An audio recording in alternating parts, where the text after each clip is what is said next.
Welcome to learn something new channel. आज हम 10वीं कक्षा का पाठ नंबर 9 ईमानदारों के सम्मेलन में देखने जा रहे हैं। तो सबसे पहले हम एक वाक्य में उत्तर लिखिए, इसके प्रश्न उत्तर देखते हैं। तो यहाँ पर देखिए प्रश्न नंबर 1, प्रस्तुत कहानी के लेखक कौन है।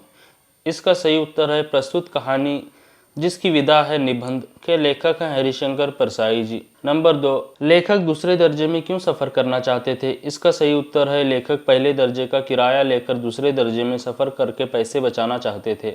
नंबर 3, लेखक की चप्पलें किसने पहनी थी। इसका सही उत्तर है लेखक की चप्पलें उन्हीं के कमरे वाले डेलीगेट ने पहनी थी। नंबर 4, स्वागत समिति के मंत्री किसको डांटने लगे।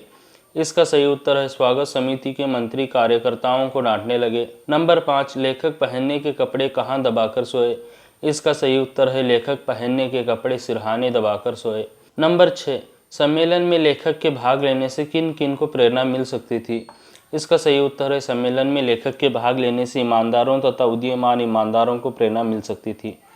नंबर 7, लेखक को कहाँ ठहराया गया। इसका सही उत्तर है लेखक को एक बड़े कमरे में ठहराया गया। नंबर 8, ब्रीफकेस में क्या था। इसका सही उत्तर है ब्रीफकेस में कागजात थे। अगला प्रश्न, लेखक ने धूप का चश्मा कहाँ रखा था। इसका सही उत्तर है लेखक ने धूप का चश्मा मेज़ पर यानी टेबल पर रखा था। नंबर 10, तीसरे दिन लेखक के कमरे से क्या गायब हो गया था। इसका सही उत्तर है तीसरे दिन लेखक के कमरे से कंबल गायब था। इसके अतिरिक्त प्रश्नोत्तर हैं। नंबर 11, लेखक का रेलवे स्टेशन पर कितनी फूल मालाओं से स्वागत हुआ। इसका सही उत्तर है लेखक का रेलवे स्टेशन पर 10 फूल मालाओं से स्वागत हुआ। नंबर 12, होटल में कितने प्रतिनिधि ठहरे थे। इसका सही उत्तर है होटल में लगभग 30 से 35 प्रतिनिधि ठहरे थे। अगला प्रश्न, लेखक को दूसरे दर्जे में जाने से कितने रुपए बचते थे।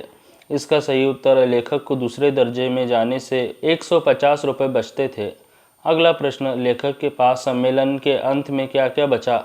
इसका सही उत्तर है लेखक के पास एक जोड़ी नई चप्पलें, सेविंग का डब्बा और अपने कपड़े बचे। अगला प्रश्न, ईमानदारों के सम्मेलन में लेखक को क्यों आमंत्रित किया गया था। इसका सही उत्तर है सम्मेलन का उद्घाटन करने के लिए और ईमानदारों को प्रेरणा देने के लिए कि लेखक को सम्मेलन में आमंत्रित किया गया था। अगला प्रश्न, लेखक पहनने के कपड़े कहाँ दबाकर सोए।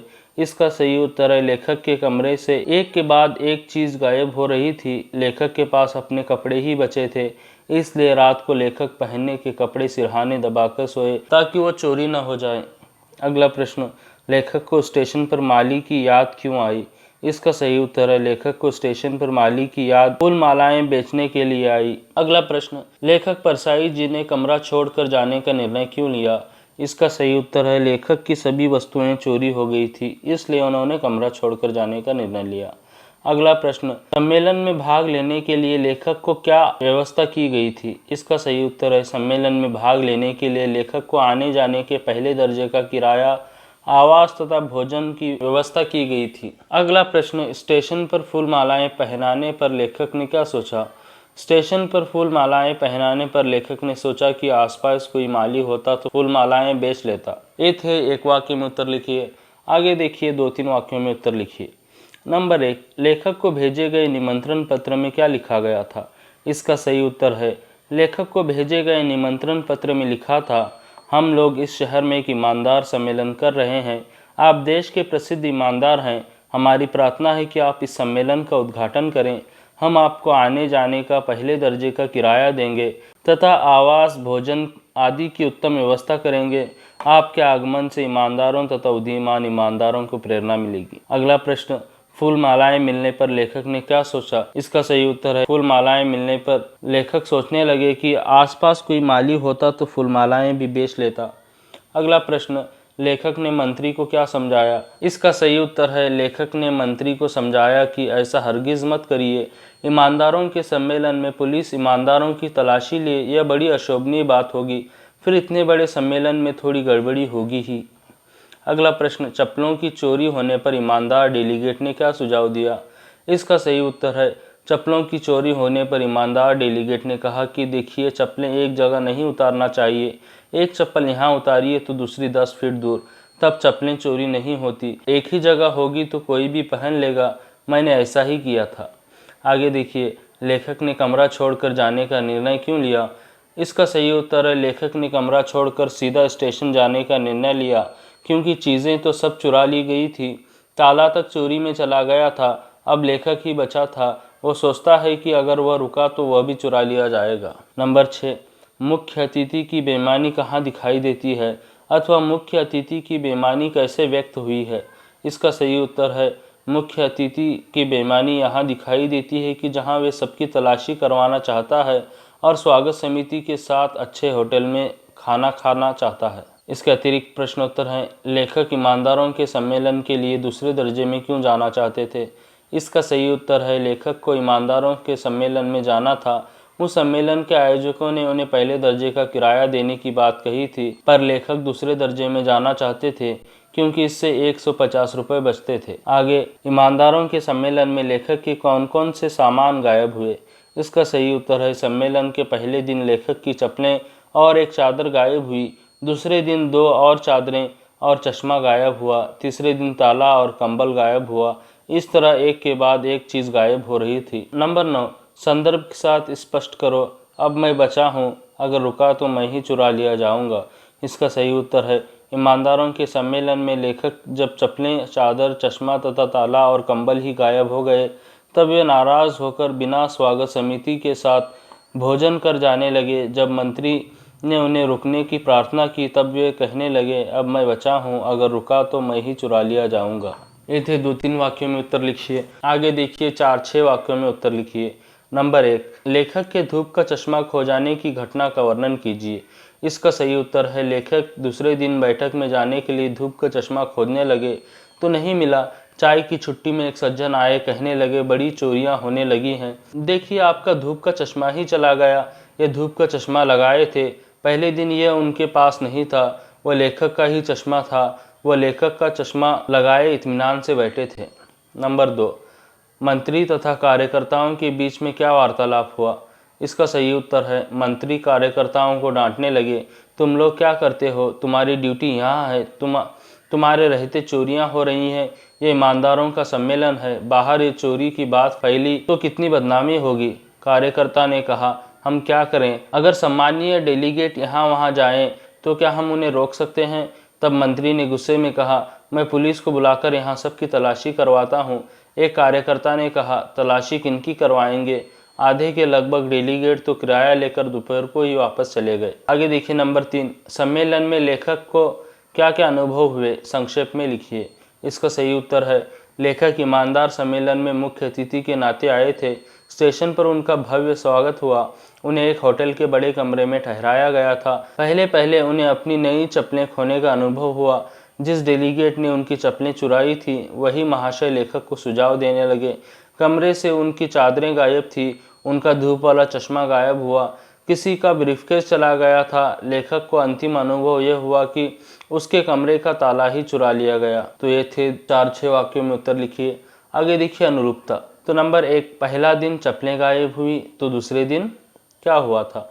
नंबर 2, तीसरे दिन कंबल गायब हुआ था तो चौथे दिन क्या हुआ था। नंबर 3, रिक्शा 3 पहियों का वाहन है तो साइकिल कितने पहियों का वाहन है। नंबर 4, रेलगाड़ी पटरी पर चलती है तो हवाई जहाज कहाँ चलता है। इनके सही उत्तर हैं, नंबर 1, चादरें गायब थी, नंबर 2, ताला गायब था, नंबर 3, 2 पहियों का वाहन और नंबर 4 जो है हवा मार्ग। तो यहाँ पर देखिए पहला दिन चप्पलें गायब थी तो दूसरे दिन जो है चादरें गायब थी।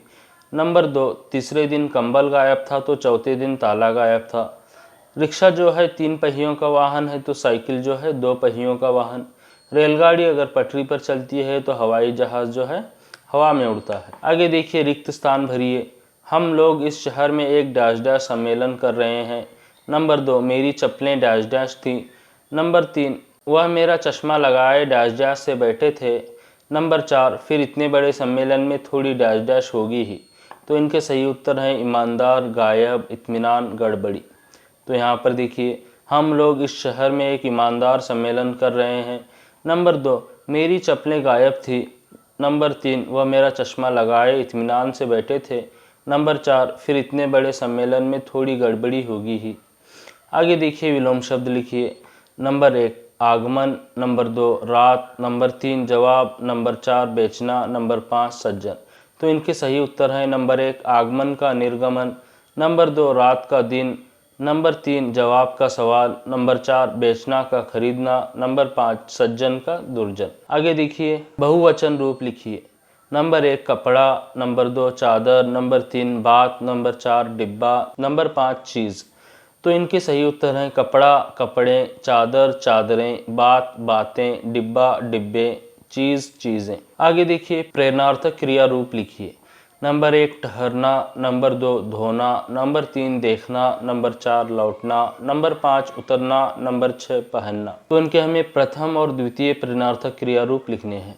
तो यहाँ पर देखिए इनके सही उत्तर हैं ठहरना, ठहराना, ठहरवाना, नंबर 2 धोना, धुलाना, धुलवाना, नंबर 3 देखना, दिखाना, दिखवाना, नंबर 4 लौटना, लौटाना, लौटवाना, नंबर 5 उतरना, उतारना, उतरवाना, नंबर 6 पहनना, पहनाना, पहनवाना। तो ये थे प्रेरणार्थक क्रिया रूप शब्द। आगे देखिए, संधि विच्छेद करके संधि का नाम लिखिए। यहाँ पर कुछ शब्द दिए गए हैं, इनकी संधि विच्छेद करके हमें संधि का नाम लिखना है। तो पहला जो है स्वागत शब्द है, तो इसका देखिए सु प्लस आगत, ये जो है यन संधि है। नंबर 2 सहानुभूति, सह प्लस अनुभूति, ये दीर्घ संधि है। नंबर 3 सज्जन, सत प्लस जन, व्यंजन संधि है। परोपकार, पर प्लस उपकार, गुण संधि है। निश्चिंत, नि प्लस चिंत, विसर्ग संधि है।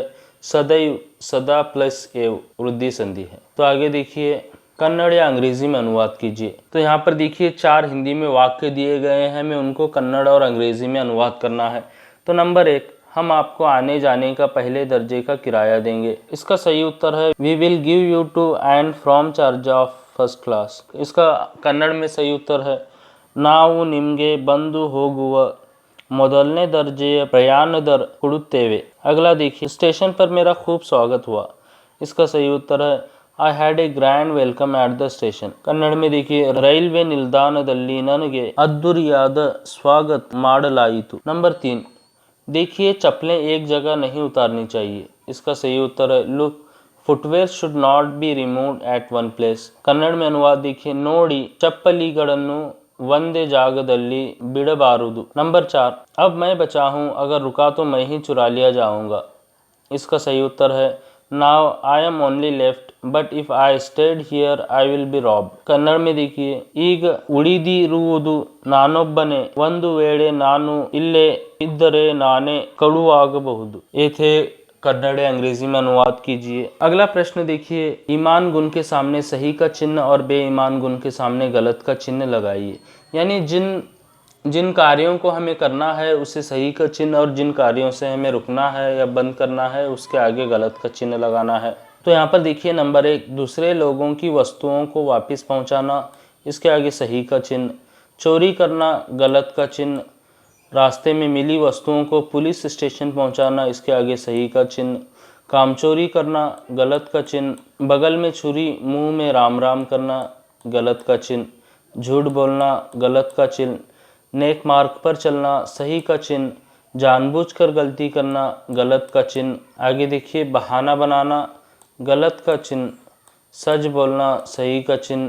समय पर काम पूरा करना, सही का चिन्ह। धोखा देना, गलत का चिन्ह। जालसाजी करना, गलत का चिन्ह। चोर बाजारी और मिलावट करना, गलत का चिन्ह। निष्ठा से कार्य करना, सही का चिन्ह। भ्रष्टाचार में शामिल होना, गलत का चिन्ह। सेवा भाव से दूसरों की सहायता करना, सही का चिन्ह। देश के प्रति सच्चा अभिमान रखना, सही का चिन्ह। सच्चे भाव से बड़ों का आदर करना, सही का चिन्ह।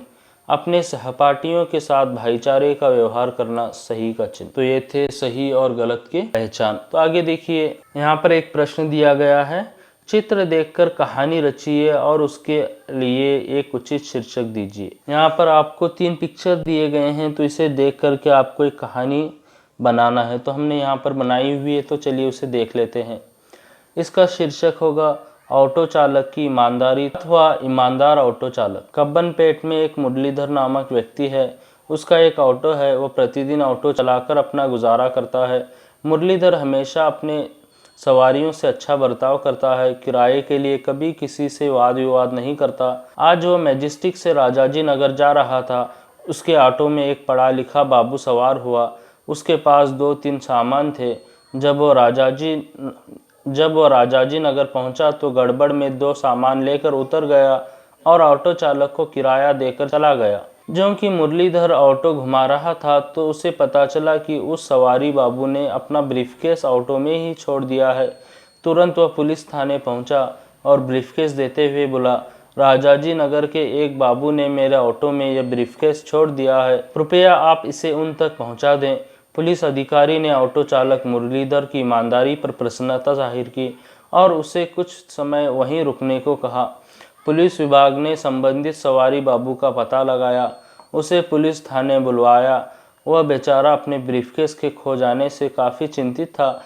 जब उसने थाने में अपना ब्रीफकेस तथा उस ऑटो चालक को देखा तो उसकी खुशी का ठिकाना न रहा। पुलिस अधिकारी ने थाने में मुरलीधर की कुर्सी पर बैठाकर हार पहनाया और उसकी ईमानदारी के लिए उसकी प्रशंसा की। जिसका ब्रीफकेस था उसे ब्रीफकेस वापस लौटाया गया। उस बाबू ने ऑटो चालक की भूरी भूरी प्रशंसा की। खुशी से उसने मुरलीधर को 500 रुपये का पुरस्कार दिया। पहले तो वह लेने के लिए तैयार नहीं था, परंतु पुलिस अधिकारी के आग्रह के बाद पुरस्कार प्राप्त किया। कितना अच्छा हो, बेंगलुरु के सभी ऑटो चालक मुरलीधर की तरह ईमानदार बने। तो यहाँ पर आपका पार्ट नंबर 9 ईमानदारों के सम्मेलन में ख़त्म होता है। Thank you for watching this video. Please subscribe my channel, like and share this video.